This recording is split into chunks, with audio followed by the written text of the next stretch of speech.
1. Ibadah lansia Jemaat Rantai Pau dilaksanakan pada hari Senin 12 Mei 2025 pukul 9 di Gedung Gereja Jemaat Rantai Pau. Poin nomor 22, ibadah bulanan PWGT Jemaat Rantai Pau dilaksanakan pada hari Rabu 14 Mei 2025 pukul 16.30 di Gedung Gereja Jemaat Rantai Pau atas perhatian dan kehadiran seluruh anggota PWGT Jemaat Rantai Pau. Poin nomor 23, ibadah bulanan PKB GT Jemaat Rantai Pau dilaksanakan pada hari Jumat 16 Mei 2025 pukul 17 atau jam 5 sore di Gedung Gereja Jemaat Rantai Pau. Tuan rumah adalah kelompok pelayan 2.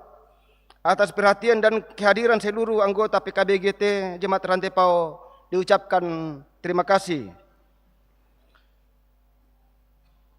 Poin 24, ibadah bulanan PPGT Jemaat Rantai Pau dilaksanakan pada hari Jumat 16 Mei 2025 pukul 16.30 di Gedung Pelayanan Bunga Lalan dengan tema perpisahan bukanlah akhir dari segalanya. Atas perhatian dan kehadiran seluruh anggota PPGT Jemaat Rantai Pau diucapkan terima kasih. Poin yang ke-25, dalam rangka hari ulang tahun Gereja Toraja Jemaat Rantai Pau yang ke-110, ada beberapa kegiatan yang akan dilaksanakan. Silakan Bapak Ibu warga jemaat melihat dalam warta. Poin nomor 26, berdasarkan program kerja Komisi Verifikasi Jemaat Rantai Pau bahwa pembinaan terhadap bendahara tingkat jemaat maupun kelompok di lingkungan Gereja Toraja Jemaat Rantai Pau dilaksanakan pada hari Jumat 30 Mei 2025 pukul 9 dengan pemateri dari Badan Verifikasi Klasis Rantai Pau. Poin nomor 27, telah meninggal dunia Ibu Pita Santika, istri dari Bapak Guru Kristanto, anggota Jemaat Rantai Pau kelompok pelayan 2, pada hari Rabu 7 Mei 2025 di Rumah Sakit Umum Daerah Saweri Gading, Palopo. Jenazah telah dimakamkan pada hari Sabtu 10 Mei 2025. Yang kedua, Ibu Narulita Ngatmi Suryanti, istri dari Bapak Daud Rantai Tondok, atau saudara ipar dari Bapak Penatua Markus Rantai Tondok dan Ibu Penatua Mudaril Rantai Tondok, pada hari Rabu 7 Mei 2025 di Jakarta. Ketiga, Bapak Ferdinand Doping, saudara dari Ibu Yorin Oktaviani Doping, anggota Jemaat Rantai Pau kelompok pelayanan 6, pada hari Sabtu 10 Mei 2025. Jenazah sekarang berada di rumah kediaman Malango. Yang keempat, Ibu Marina Rising atau Tanta Misi pada hari Minggu 11 Mei 2025 pukul 1.45. Jenazah sekarang berada di kelompok pelayanan 7. Segenap majelis gereja dan warga Jemaat Rantai Pau menyatakan rasa duka yang mendalam. Tuhan menghibur segenap keluarga yang ditinggalkan. Tambahan warta dan informasi, ibadah PPGT kelompok pelayanan 3 pada hari Kamis 15 Mei 2025 pukul 17 di rumah saudara Tri Angkasa Sumule, pelayan Bapak Pendeta David Tiranda. Atas perhatian dan kehadiran anggota PPGT diucapkan terima kasih. Kedua, ibadah PWGT kelompok pelayanan 5 pada hari Jumat 16 Mei 2025 pukul 17 di rumah Ibu Ades Pinda, Ibu Yanti Karaeng, Ibu Ayu Pongtengko pelayan, Ibu Diaken Dinastin Panggua Pakita, liturgi Ibu Diaken Yuliana Mondi. Atas perhatian dan kehadiran anggota PWGT kelompok pelayanan 5 diucapkan terima kasih. Dan informasi-informasi lebih lengkap silakan Bapak Ibu Saudara-saudari membaca dalam Warta Jemaat. Selamat beribadah, Tuhan memberkati.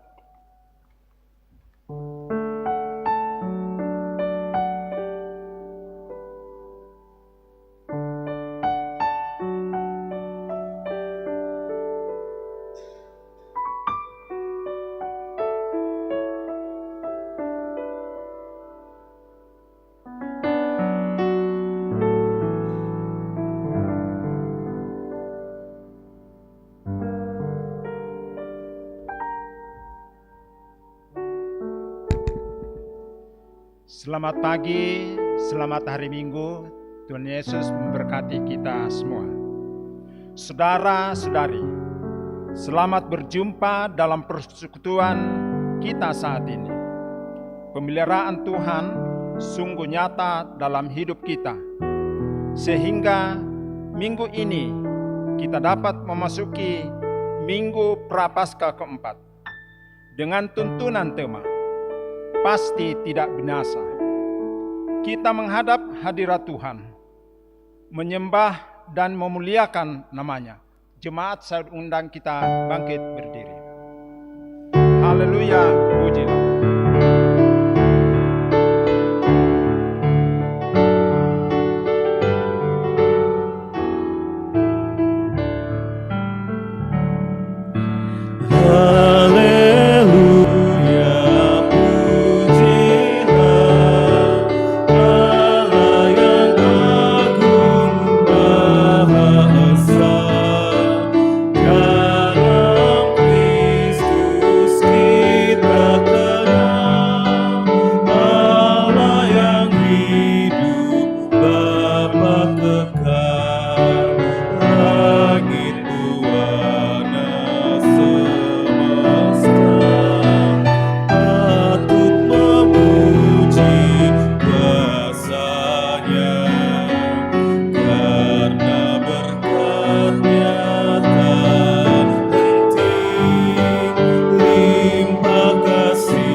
Ibadah ini berlangsung dalam nama Bapa dan Anak dan Roh Kudus.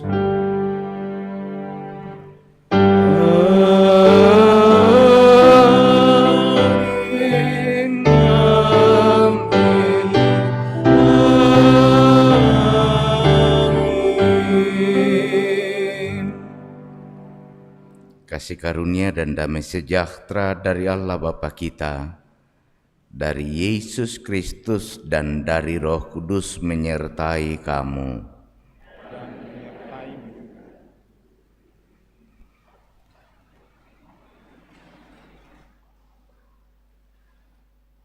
Kita akan bermazmur kepada Tuhan, Mazmur 23 ayat 1 sampai 6 yang akan dibacakan oleh seorang pemuda. Mazmur pasal 23 ayat yang pertama hingga ayatnya yang ke-6. Tuhan gembalaku yang baik. Mazmur Daud. Tuhan adalah gembalaku, takkan kekurangan aku. Ia membaringkan aku di padang yang berumput hijau. Ia membimbing aku ke air yang tenang. Ia menyegarkan jiwaku, ia menuntun aku di jalan yang benar oleh karena namanya. Sekalipun aku berjalan dalam lembah kekelaman, aku tidak takut bahaya sebab Engkau besertaku. Gadamu dan tongkatmu itulah yang menghibur aku. Engkau menyediakan hidangan bagiku di hadapan lawanku. Engkau mengurapi kepalaku dengan minyak. Pialaku penuh melimpah. Kebajikan dan kemurahan belaka akan mengikuti aku seumur hidupku, dan aku akan diam dalam rumah Tuhan sepanjang masa.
Saya jemput jemaat berdiri. Kita mendengar akan ke-10 hukum Tuhan sebagaimana yang disampaikan menurut Keluaran pasal 20 ayat 1 hingga ayat yang ke-17. Demikianlah ke-10 hukum Tuhan itu. Akulah Tuhan Allahmu yang membawa engkau keluar dari tanah Mesir, dari tempat perbudakan. Jangan ada padamu Allah lain di hadapanku. Jangan membuat bagimu patung yang menyerupai apapun yang ada di langit di atas, atau yang ada di bumi di bawah, atau yang ada di dalam air di bawah bumi. Jangan sujud menyembah kepadanya atau beribadah kepadanya, sebab aku Tuhan Allahmu adalah Allah yang cemburu, yang membalaskan kesalahan bapa kepada anak-anaknya, kepada keturunan yang ketiga dan keempat dari orang-orang yang membenci aku. Tetapi aku menunjukkan kasih setia kepada beribu-ribu orang, yaitu mereka yang mengasihi aku dan yang berpegang pada perintah-perintahku. Jangan menyebut nama Tuhan Allahmu dengan sembarangan, sebab Tuhan akan memandang bersalah orang yang menyebut namanya dengan sembarangan. Ingatlah dan kuduskanlah hari Sabat. 6 hari lamanya engkau akan bekerja dan melakukan segala pekerjaanmu. Tetapi hari ke-7 adalah hari Sabat Tuhan Allahmu. Maka jangan melakukan sesuatu pekerjaan. Engkau atau anakmu laki-laki atau anakmu perempuan atau hambamu laki-laki atau hambamu perempuan atau hewanmu atau orang asing yang di tempat kediamanmu. Sebab 6 hari lamanya Tuhan menjadikan langit dan bumi, laut dan segala isinya, dan Ia berhenti pada hari ke-7. Itulah sebabnya Tuhan memberkati hari Sabat dan menguduskannya. Hormatilah ayahmu dan ibumu, supaya lanjut umurmu di tanah yang diberikan Tuhan Allahmu kepadamu. Jangan membunuh, jangan berzina, jangan mencuri, jangan mengucapkan saksi dusta tentang sesamamu, jangan mengingini rumah sesamamu, jangan mengingini istrinya atau hambanya laki-laki, atau hambanya perempuan, atau lembunya, atau keledainya, atau apapun yang dipunyai sesamamu. Amin.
Setelah kita mendengar akan hukum Tuhan, kita sadar bahwa kita semua tidak luput dari dosa dan kesalahan itu.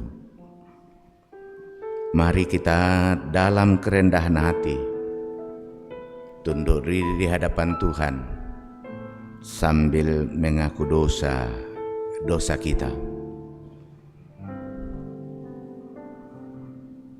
Ya Tuhan, kami mengakui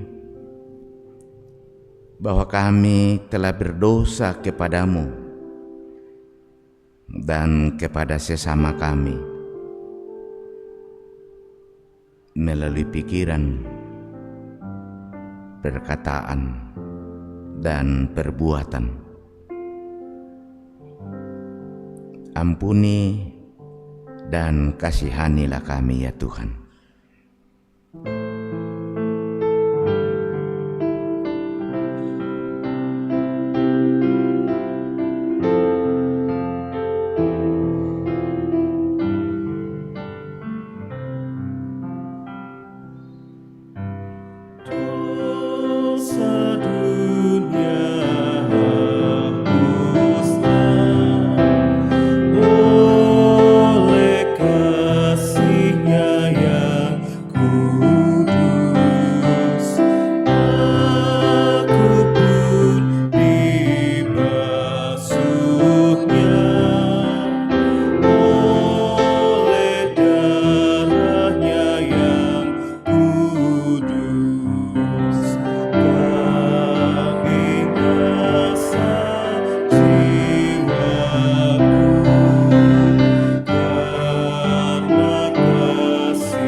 Kepada kamu sekalian yang tunduk dalam penyesalan, berita anugerah dari Allah diteguhkan kembali. Karena Allah begitu mengasihi dunia ini, sehingga Ia telah mengaruniakan anaknya yang tunggal, supaya setiap orang yang percaya kepadanya tidak binasa, melainkan beroleh hidup yang kekal. Amin.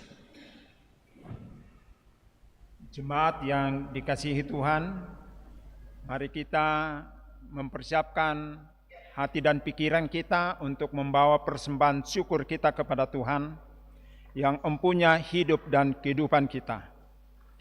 Engkau menyediakan hidangan bagiku di hadapan lawan-lawanku. Engkau mengurapi kepalaku dengan minyak, pialaku penuh melimpah. Kebaikan dan kasih setia belaka akan mengikuti aku seumur hidupku, dan aku akan tinggal dalam rumah Tuhan sepanjang masa. Mazmur 23 ayat 5-6 menuntun kita untuk memberi persembahan berlimpah sukacita di hatiku.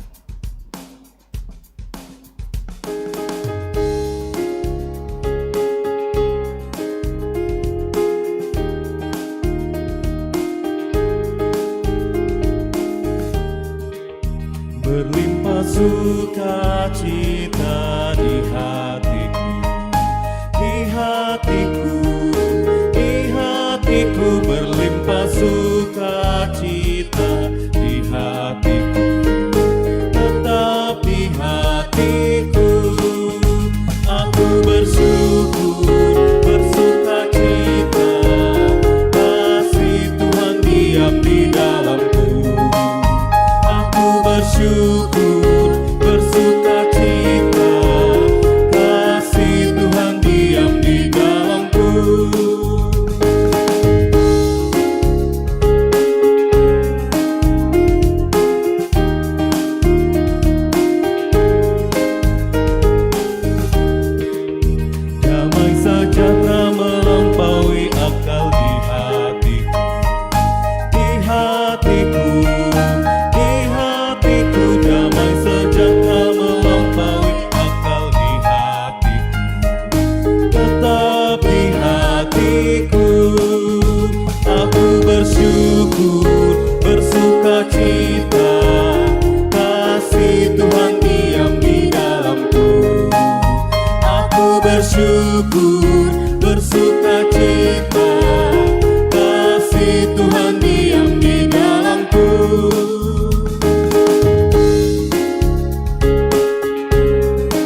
sukacita di hatiku, di hatiku, di hatiku berlimpah sukacita di hatiku.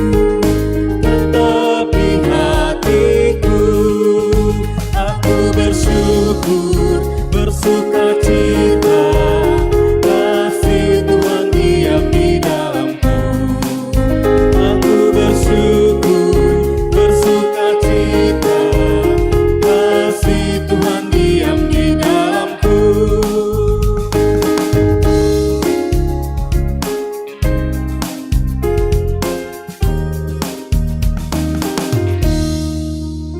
Ya Bapak Ibu, di sini ada natura yang kita akan menuangkan hampir lengkap di dalam ini. Sayur tutuk, daun sisalam, daun salam dengan bulu nangko. Yang nadin bab satu jo banua, ko cocok mau dilelang teh. Ada sayur tutuk, taruh harga 100.000. 100.000 satu kali, 100.000 dua kali, 100.000 tiga kali.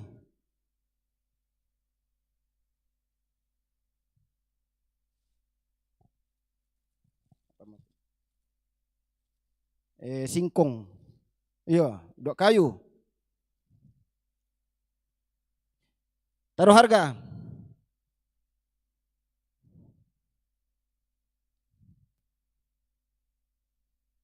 10.000.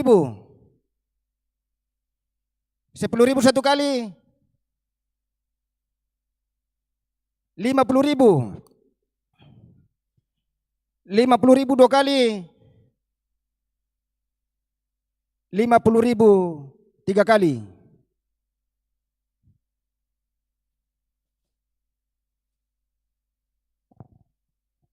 Ini kita akan mau lelang Amerika. Nanti saya yang tentukan waktunya. Teman-teman majelis, supaya mengendarkan pundi angkat tangan saja.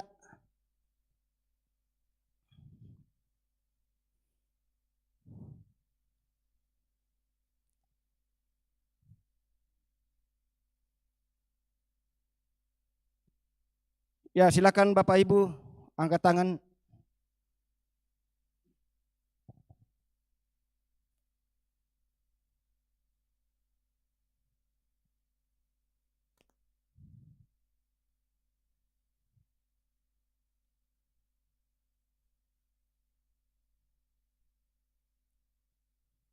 Ya, seberapa saja, 1.000, 2.000.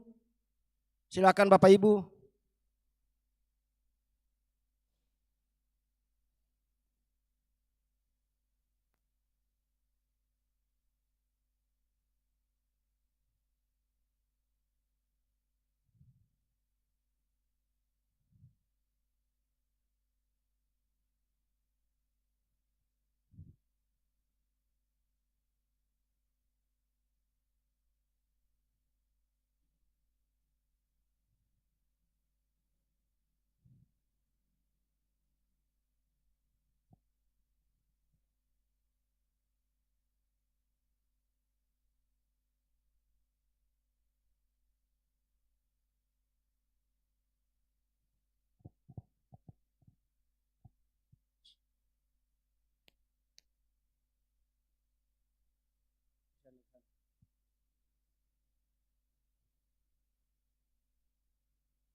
Terakhir di sini 1 juta. Jatuh di sini 1 juta.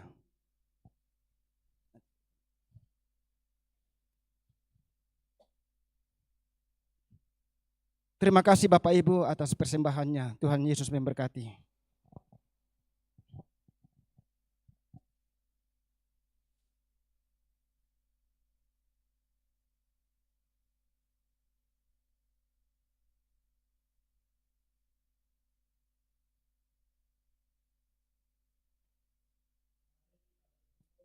Atas persembahan yang kita berikan baik melalui natura maupun pundi pada pagi hari ini, kita berdoa.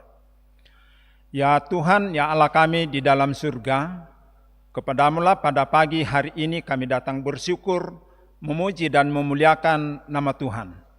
Mensyukuri segala berkat Tuhan yang Engkau telah berikan kepada kami dalam seminggu yang lalu.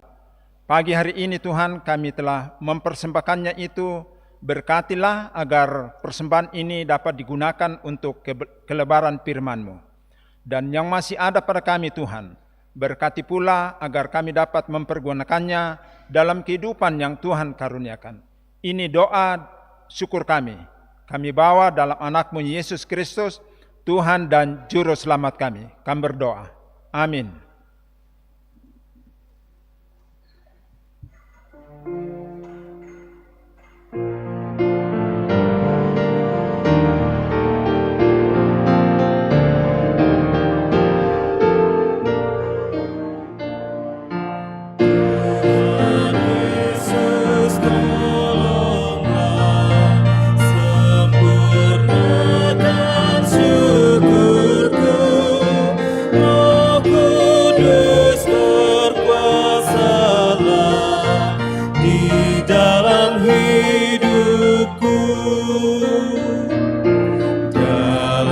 Susah pun senang dalam segala hal.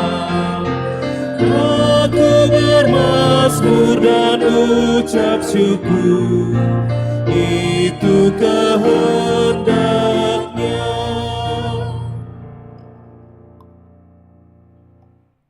Kita akan mendengar merenungkan firman Tuhan hari ini didasarkan dari Kisah Para Rasul pasal 9 ayat 32 hingga ayat yang ke-43. Kemudian dari Wahyu pasal 7 ayat 9 hingga ayat yang ke-17. Dan kitab Injil Yohanes pasal 10 ayat 22 hingga ayat yang ke-30. Kita mohon tuntunan Roh Kudus, kita berdoa. Kami sudah membuka hati, rindu mendengar kebenaran Tuhan pada hari ini. Roh Kudus kiranya menolong kami semua, baik umat-Mu yang mendengar pun hamba-Mu yang Engkau pakai untuk menyampaikan isi hati Tuhan. Semoga melalui firman Tuhan yang kami dengar, kami renungkan hari ini, hidup kami semakin terberkati. Mohon ampun atas salah dan dosa kami.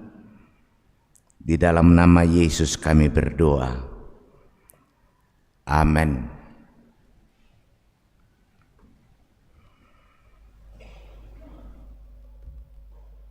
Firman Tuhan yang akan kita baca pada saat ini dari Kisah Rasul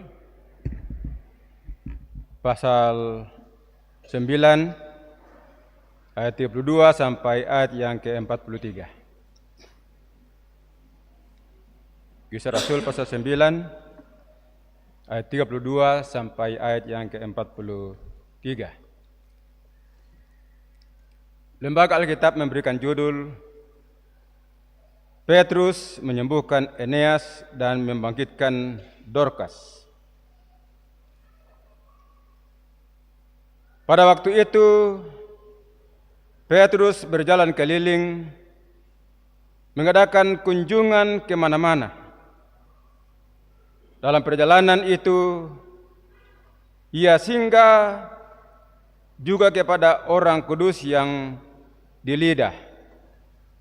Di situ didapatinya seorang bernama Eneas yang telah 8 tahun terbaring di tempat tidur karena lumpuh. Kata Petrus kepada Eneas, Yesus Kristus menyembuhkan engkau. Bangunlah dan bereskalah tempat tidurmu. Seketika itu juga bangunlah orang itu. Semua penduduk Lida dan Saron melihat dia, lalu mereka berbalik kepada Tuhan. Di Yope ada seorang murid perempuan bernama Tabita, dalam bahasa Yunani Dorcas. Perempuan itu banyak sekali berbuat baik dan memberi sedekah. Tetapi pada waktu itu ia sakit lalu meninggal. Dan setelah dimandikan, mayatnya dibaringkan di ruang atas. Lida dekat dengan Yope. Ketika murid-murid mendengar bahwa Petrus ada di Lida, mereka menyuruh 2 orang kepadanya dengan permintaan, segeralah datang ke tempat kami. Maka berkemaslah Petrus dan berangkat bersama-sama dengan mereka. Setelah sampai di sana, ia dibawa ke ruang atas dan semua janda datang berdiri dekatnya, dan sambil menangis mereka menunjukkan kepadanya semua baju dan pakaian yang dibuat Dorcas waktu ia masih hidup. Tetapi Petrus menyuruh mereka semua keluar, lalu ia berlutut dan berdoa. Kemudian ia berpaling ke mayat itu dan berkata, Tabita, bangkitlah. Lalu Tabita membuka matanya, dan ketika melihat Petrus, ia bangun lalu duduk. Petrus memegang tangannya dan membantu dia berdiri. Kemudian ia memanggil orang-orang kudus beserta janda-janda, lalu menunjukkan kepada mereka bahwa perempuan itu hidup. Peristiwa itu tersiar di seluruh Yope dan banyak orang menjadi percaya kepada Tuhan. Kemudian daripada itu, Petrus tinggal beberapa hari di Yope di rumah seorang yang bernama Simon, seorang penyamak kulit. Amin. Pembacaan firman yang kedua dari Wahyu pasal 7 ayatnya yang ke-9 sampai ayatnya yang ke-17. Wahyu pasal 7 ayat 9 sampai ayat yang ke-17. Firman Tuhan. Orang banyak yang tidak terhitung banyaknya. Kemudian daripada itu aku melihat sesungguhnya suatu kumpulan besar orang banyak yang tidak dapat terhitung banyaknya dari segala bangsa dan suku dan kaum dan bahasa berdiri di hadapan tahta dan di hadapan anak domba, memakai jubah putih dan memegang daun-daun palem di tangan mereka. Dan dengan suara nyaring mereka berseru, keselamatan bagi Allah kami yang duduk di atas tahta dan bagi anak domba. Dan semua malaikat berdiri mengelilingi tahta dan tua-tua dan keempat makhluk hidup. Mereka tersungkur di hadapan tahta itu dan menyembah Allah sambil berkata, Amin, puji-pujian dan kemuliaan dan hikmat dan syukur dan hormat dan kekuasaan dan kekuatan bagi Allah kita sampai selama-lamanya. Amin. Dan seorang dari antara tua-tua itu berkata kepadaku, siapakah mereka yang memakai jubah putih itu, dan dari manakah mereka datang? Maka kataku kepadanya, Tuanku, tuannya mengetahui. Lalu ia berkata kepadaku, mereka ini adalah orang-orang yang keluar dari kesusahan yang besar, dan mereka telah mencuci jubah mereka dan membuatnya putih di dalam darah anak domba. Karena itu mereka berdiri di hadapan tahta Allah yang melayani Dia siang dan malam di bait sucinya. Dan Ia yang duduk di atas tahta itu akan membentangkan kemahnya di atas mereka.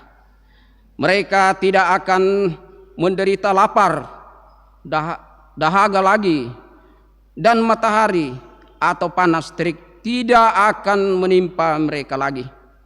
Sebab anak domba yang di tengah-tengah tahta itu akan mengembalakan mereka dan akan menuntun mereka ke mata air kehidupan, dan Allah akan menghapus segala air mata dari mata mereka. Demikian firman Tuhan. Haleluya.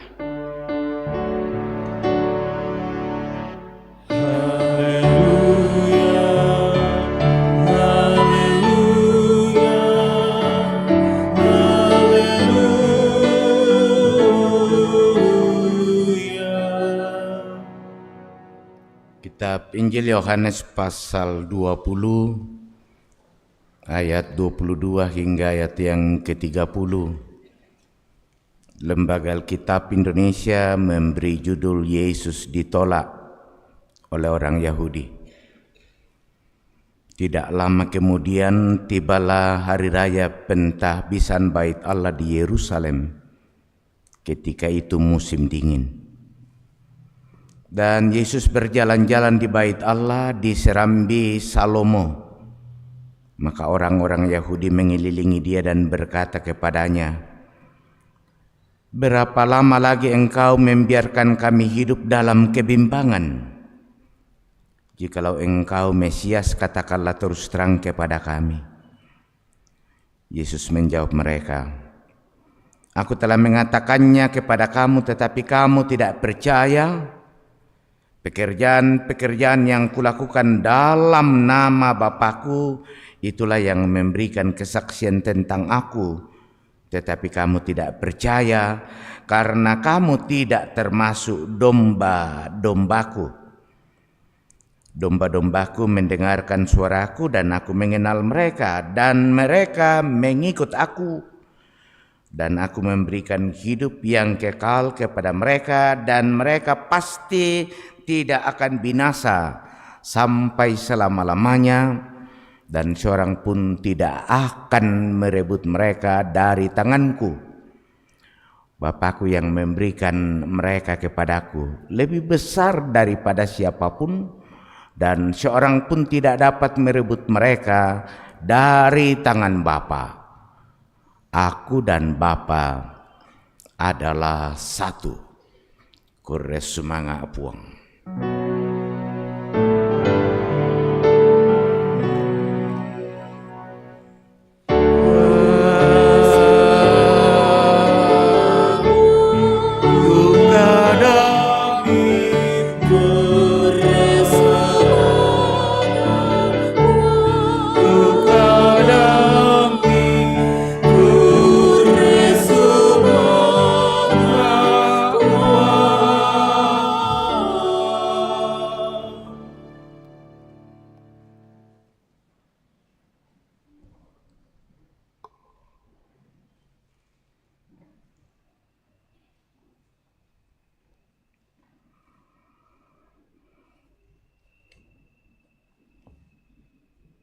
Kita akan mendasarkan perenungan kita hari ini didasarkan dari kitab Injil Yohanes pasal 20 ayat 22 hingga ayat yang ke-30.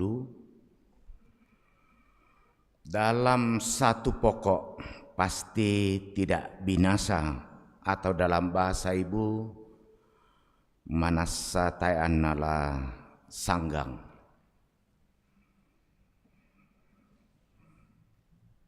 Tema kita ini sangat menarik. Mengapa menarik? Karena sudah pasti tidak ada orang yang mau binasa.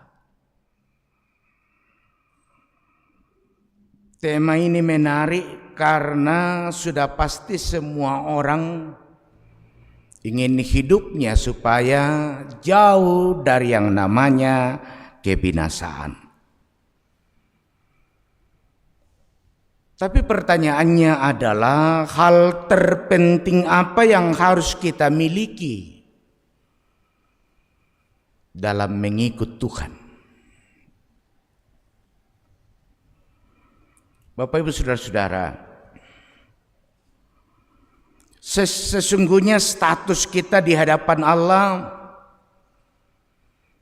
tidak pernah bergantung pada perasaan kita, pada pengalaman-pengalaman yang benar yang kita lakukan, pada kebebasan dari keraguan, atau pada apa yang kita capai dalam hidup ini. Itu hanya bergantung pada satu hal. Apa itu? Kita dikenal oleh Sang Gembala, dan inilah yang diungkapkan dalam Yohanes pasal 10 ayat 28. Domba-dombaku mendengarkan suaraku dan aku mengenal mereka dan mereka mengikut aku dan aku memberikan hidup yang kekal kepada mereka dan mereka tidak akan binasa sampai selama-lamanya. Jadi kata kunci dalam perikop bacaan kita menjadi jaminan bagi kita orang percaya atau bagi kita yang disebut oleh Yesus sebagai dombanya. Hak istimewa yang disampaikan oleh Yesus sebagai gembala kepada kita orang percaya sebagai domba-dombanya adalah anugerah yang tidak ada duanya. Karena apa? Karena Yesus menjaminkan hidup kita, umatnya orang percaya, bahwa kita orang percaya tidak akan binasa karena Yesus telah menjadi gembala yang baik bagi kita. Raja Daud dalam kitab Mazmur pasal 23 menggambarkan Tuhan itu sebagai gembala. Bagi Daud, Tuhan sebagai gembala itu diungkapkannya melalui bahasa puitis yang sangat baik. Dia katakan, Tuhan itu gembalaku, tak akan kekurangan aku. Ia membaringkan aku di padang yang berumput hijau dan membimbing aku ke air yang tenang. Ia menyegarkan jiwaku, menuntun aku di jalan yang benar.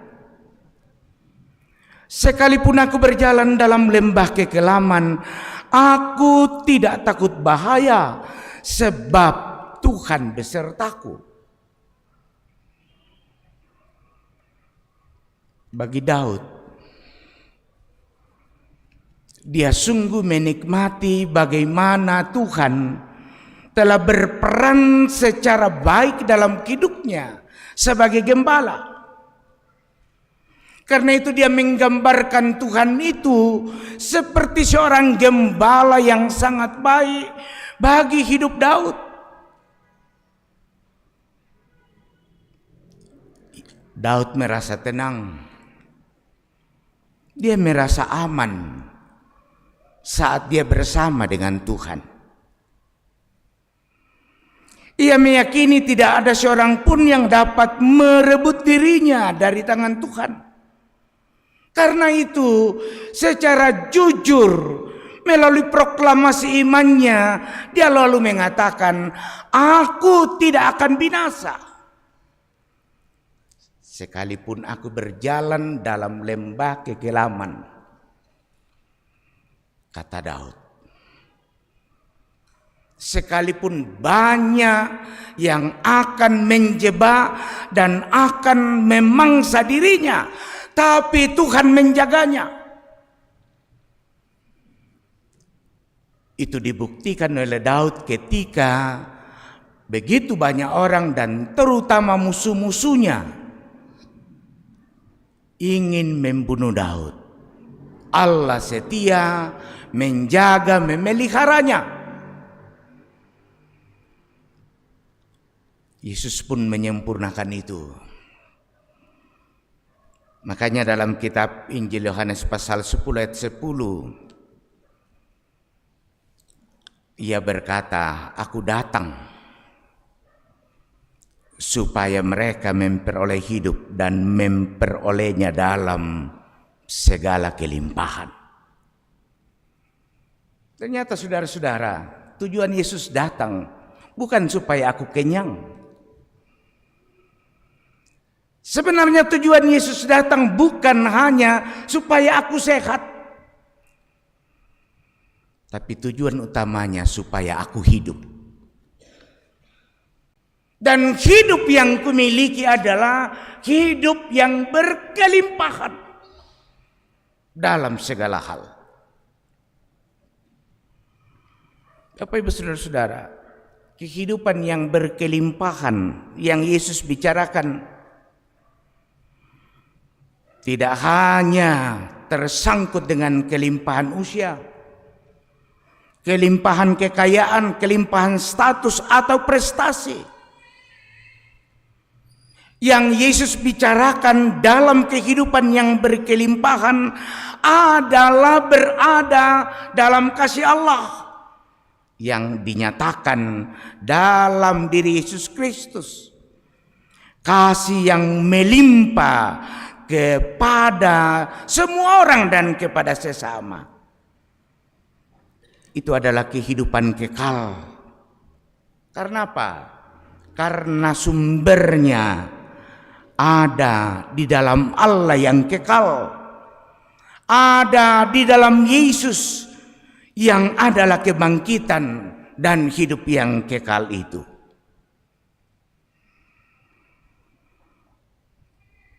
Karena itu di tengah semua suara lain yang membangkitkan rasa takut, yang mengajukan tuntunan atau yang memberikan nasihat, suara sang gembala yang baik itu adalah suara janji, suara proklamasi, suara jaminan yang memanggil namaku dan namamu, yang mengatakan engkau adalah milikku. Betapa bahagianya saya kalau saya disebut sebagai anak-anak Tuhan, milik dan kepunyaan Tuhan. Bagaimana itu sugi-sugi na di kwa anak kure na de tujuh masanang bangsa mo ki ito. Ko hindi rakatu na kwa mi anak kure na ku Pak Bupati. Oh masanang liki. Beta area si hubungan na di kwa na omku tu. Apalagi saudara-saudara kalau kita disebut apa?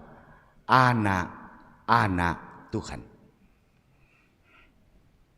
Betapa bahagianya, mensukacitakan hatiku dan hatimu kalau aku disebut ahli waris kerajaan Allah.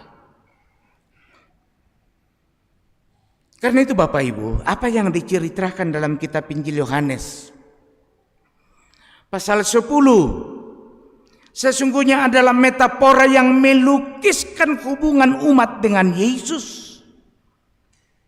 Yesus sebagai gembala dan umatnya sebagai domba-dombanya.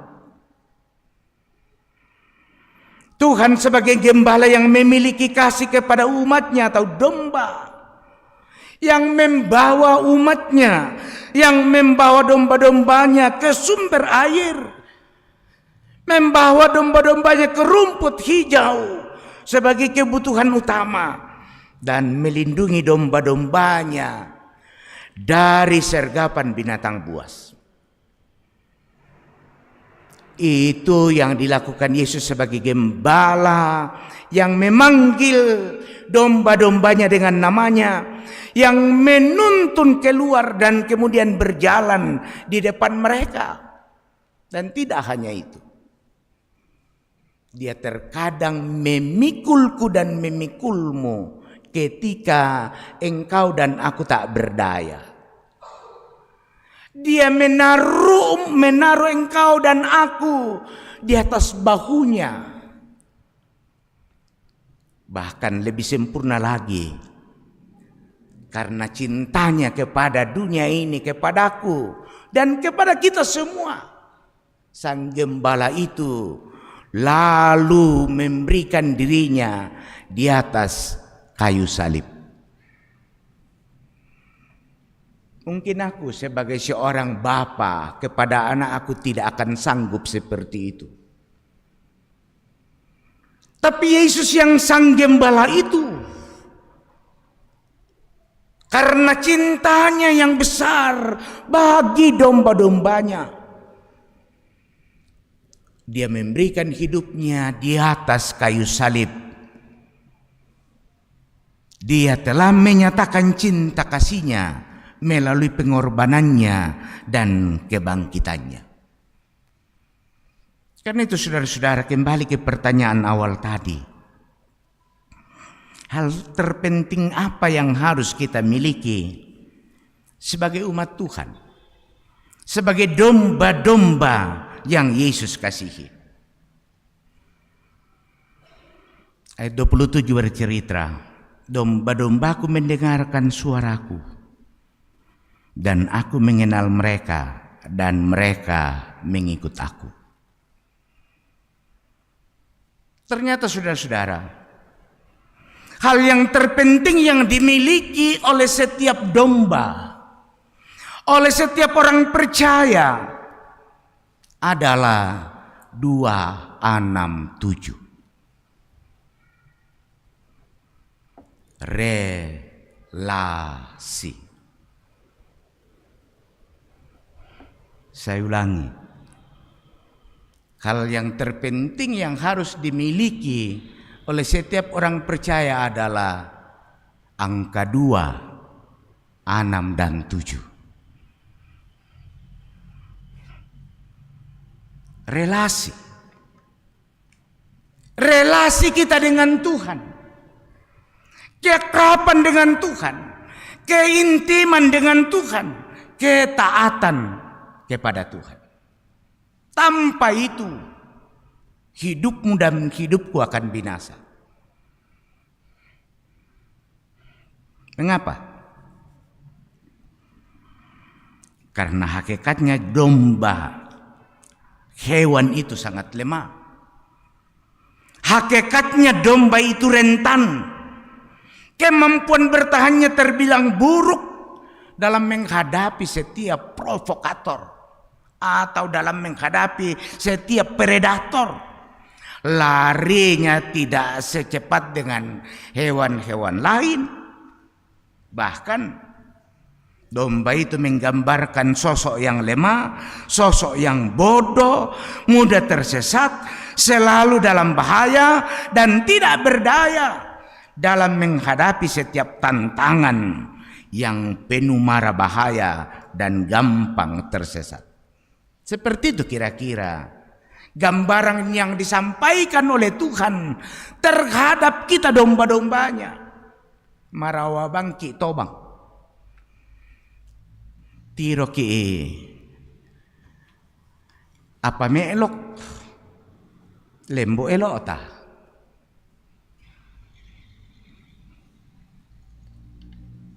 Tiro ki bonon na tau melo lembo elok ta. Tiro ki otona tau melo, mak parondo ki. Lah bila abin tiro ki bainena tau malapu.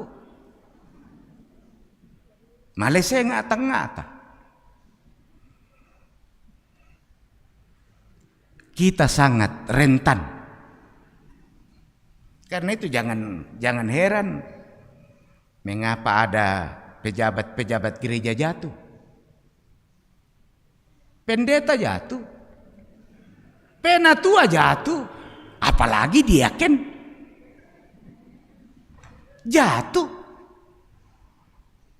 Karena apa? Kita sangat lemah. Rentan. Bodoh. Begitu mudah jatuh. Hari ini bisa aku bangga saya kuat. Saya tidak tahu nanti malam. Saya tidak tahu besok. Saya tidak tahu lusa. Karena itulah sang gembala itu memproteksi setiap domba-dombanya. Sekalipun aku berjalan dalam lembah kekelaman, aku tidak takut bahaya.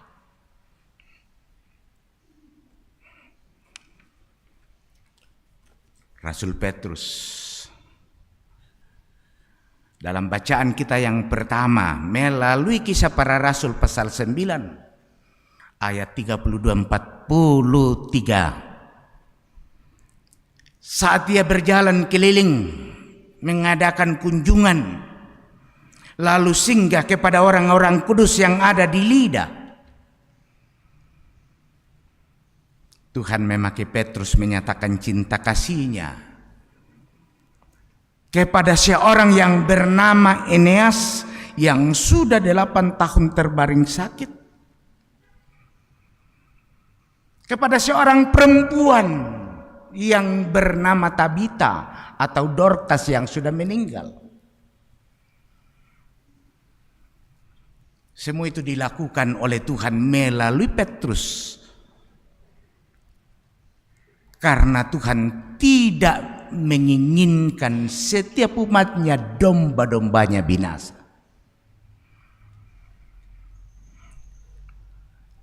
Dari bacaan ini kita berefleksi. Ternyata Tuhan tidak membiarkan kita berjuang sendiri. Makanya Wahyu menutupnya dengan sangat menarik.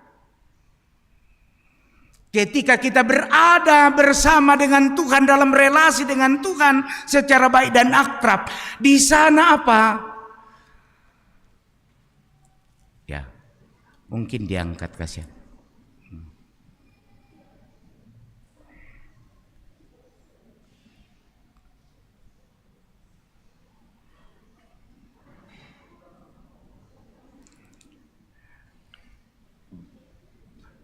Bawa dulu ke ruangan, ya. Angkat dulu ya, bawa atau bawa langsung ke rumah sakit.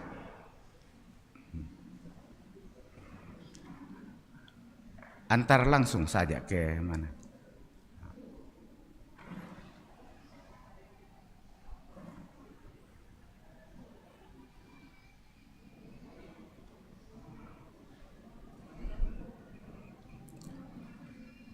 Bapak Ibu Saudara-saudara,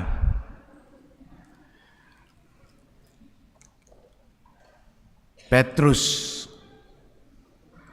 melakukan tindakan itu karena dia mengimani bahwa sang gembala itu tidak akan membiarkan domba-dombanya hidupnya binasa.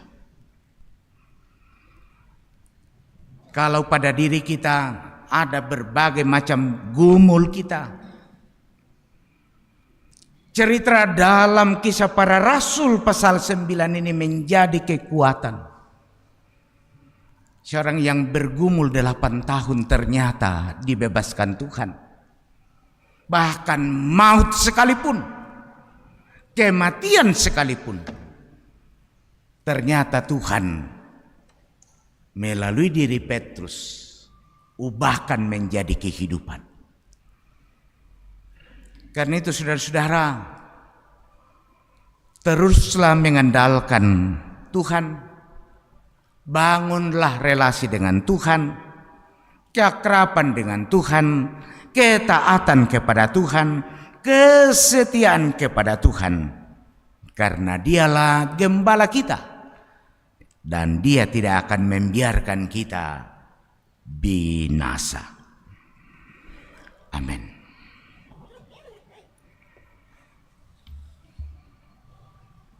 Kita mengambil saat teduh.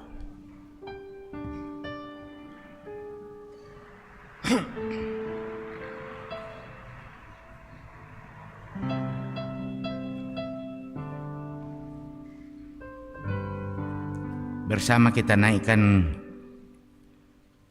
doa syafaat kita. Mari kita berdoa. Tuhan, kami dikuatkan oleh firman-Mu hari ini. Ternyata kami sebagai domba-domba-Mu hidup dalam kuasa dan cinta-Mu. Engkau tidak membiarkan kami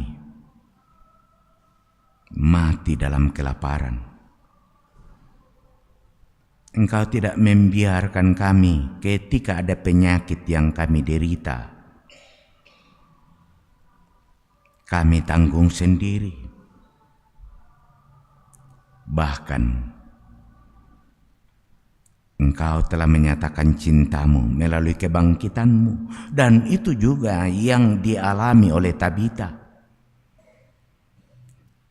Dalam iman kami pun, kami percaya juga kami telah dibangkitkan, dimenangkan bersama dengan kebangkitan, bersama dengan kemenangan Kristus.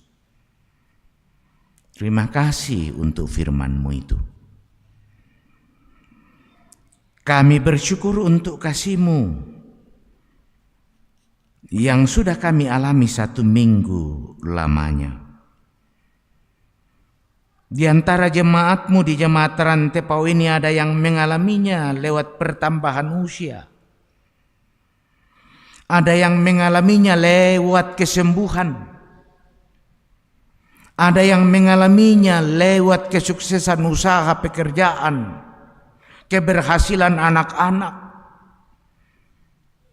Ada yang mengalaminya melalui berkat-berkat jasmani dan rohani. Kami tahu itu dinikmati oleh setiap umat-Mu bukan karena kemampuan mereka, tapi semata-mata karena kasih-Mu. Karena itu kami berdoa untuk hidup yang kami hendak jalani dalam rumah tangga kami, dalam pekerjaan kami, bagi anak-anak kami. Tuhan, kasihani kami. Berkati aktivitas jemaat-Mu, baik umat-Mu yang berkumpul di gedung bunga lalan ini, pun jemaat-Mu yang menikmati persekutuan ini lewat ibadah live. Semoga mereka semua terberkati di dalam Tuhan. Kami berdoa untuk setiap kerinduan-kerinduan jemaat-Mu. Begitu banyak jemaat-Mu yang sesungguhnya rindu untuk menikmati persekutuan ini, tetapi karena usia, Tuhan berkatilah mereka, kuatkan iman mereka. Jemaat-Mu yang tidak sempat hadir karena berada dalam kelemahan tubuh, kami mengingat Opa Dea, Nenek Windy, Ibu Yuliantini Palamba, Ibu Emi Talasang di Jakarta, Ibu Katrina Limbo, Oma Deven, Saudari Prendi Tandi Gau di Rumah Sakit Sinar Kasih, Ibu Marta Rura Bangalino di Rumah Sakit di Makassar, Bapak Yohanes Limbong atau Bapak Dela di Rumah Sakit Elim, Bapak Tapi Bori di Rumah Sakit Bintang Laut Palopo, Saudara Robertus Nego di Rumah Sakit Elim, Ibu Siska Balabura di Rumah Sakit Elim, dan mungkin masih ada yang belum sempat kami sebut satu persatu. Tuhan, pulihkan hidup mereka, sayangi mereka sebagaimana janji-Mu hari ini. Kami berdoa bagi jemaat-Mu yang sedang berduka cita. Hiburkanlah keluarga almarhumah Ibu Vita Santika, keluarga almarhumah Ibu Narulita Ngatmi Suryanti, keluarga almarhum Ferdinand Doping, keluarga almarhumah Ibu Martina Rising. Tuhan, hidup ini milik-Mu, dan karena itu Engkau yang berkuasa atas hidup ini. Kami berdoa untuk penyelesaian gedung Bunga Alalan ini, juga untuk pelayanan majelis gereja jemaat Rantepao 1 minggu ke depan. Berkatilah, berkati pendeta di jemaat ini, para penatua diaken, panitia pembangunan, panitia Hari Raya Gerejawi, panitia Urai Teguh yang telah bekerja dengan baik, juga pengurus-pengurus organisasi intra gerejawi. Kami berdoa untuk pemerintah kami, untuk bangsa dan negara kami. Kami berdoa untuk pengerja gereja. Kami berdoa untuk setiap kami, profesi apapun kami. Tuhan, berkatilah kami semua. Sekiranya masih ada kerinduan-kerinduan lain yang oleh umat-Mu mau sampaikan, Tuhan, dengarkan doa-doa mereka.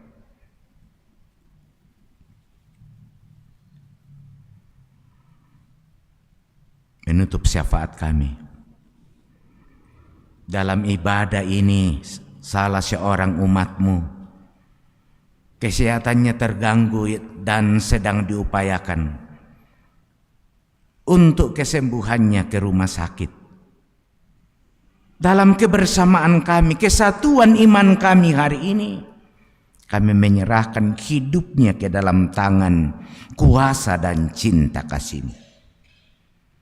Tolong sembuhkan hamba-Mu, sehingga seperti ketika ia datang, dia pun akan kembali ke rumah hari ini sesuai dengan maksud dan rencana-Mu. Ini syafaat kami. Semua ini kami sampaikan dalam nama Yesus Tuhan kami yang telah mengajar kami berdoa demikian. Bapa kami yang di sorga, dikuduskanlah nama-Mu, datanglah kerjaan-Mu, jadilah kehendak-Mu di bumi seperti di sorga. Berikanlah kami pada hari ini makanan kami yang secukupnya, dan ampunilah kami akan kesalahan kami, seperti kami juga mengampuni orang yang bersalah kepada kami. Dan janganlah membawa kami ke dalam pencobaan, tapi lepaskanlah kami daripada yang jahat, karena Engkau yang mempunyai kerajaan dan kuasa dan kemuliaan sampai selama-lamanya. Amin.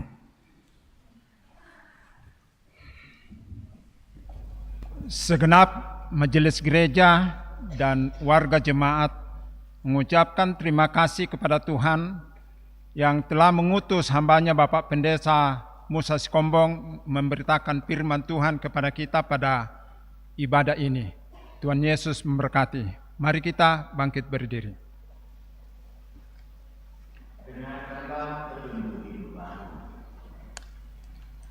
Aku memberikan hidup yang kekal kepada mereka, dan mereka pasti tidak akan binasa sampai selama-lamanya, dan seorang pun tidak akan merebut dari tanganku. Amin.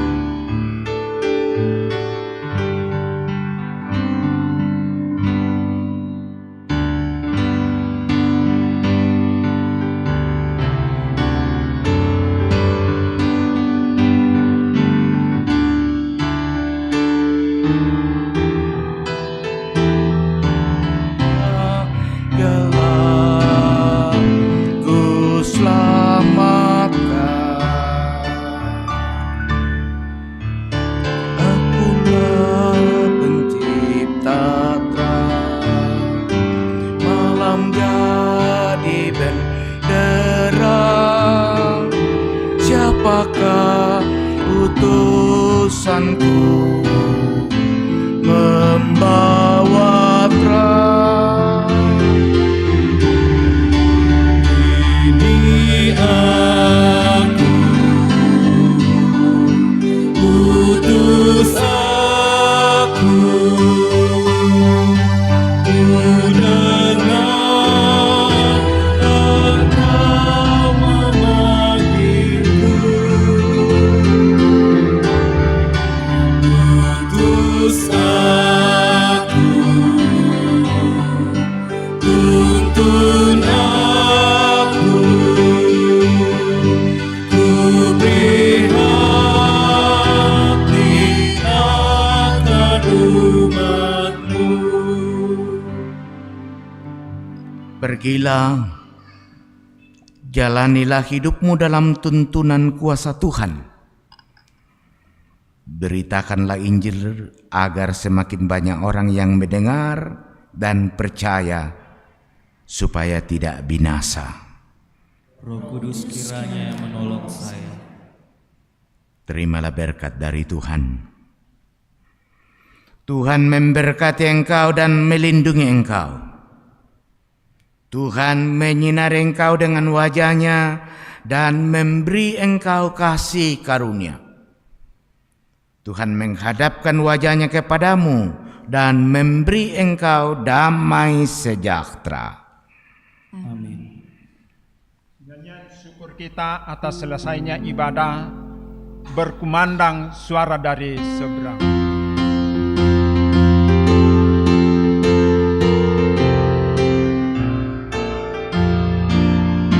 Berkumandang suara dari seberang, kirimlah cahaya-Mu. Banyak jiwa dalam dosa mengerang, kirimlah cahaya-Mu. Kirimlah pelita Injil menyentak yang terlelap. Kirimlah pelita Injil menyentak yang terlelap.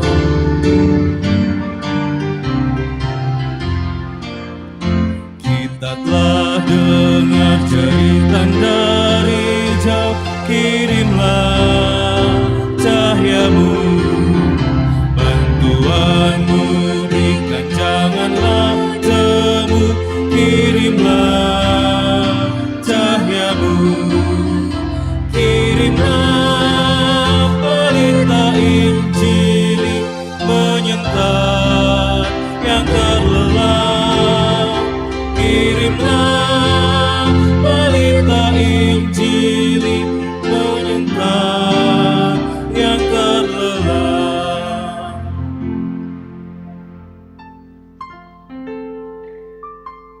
Bersyukurlah kepada Tuhan karena kasih-Nya kepada kita dalam ibadah ini dan kembali ke rumah kita masing-masing. Tuhan Yesus memberkati kita semua. Berkumandang suara dari seberang, kirimlah cahaya-Mu. Banyak jiwa dalam dosa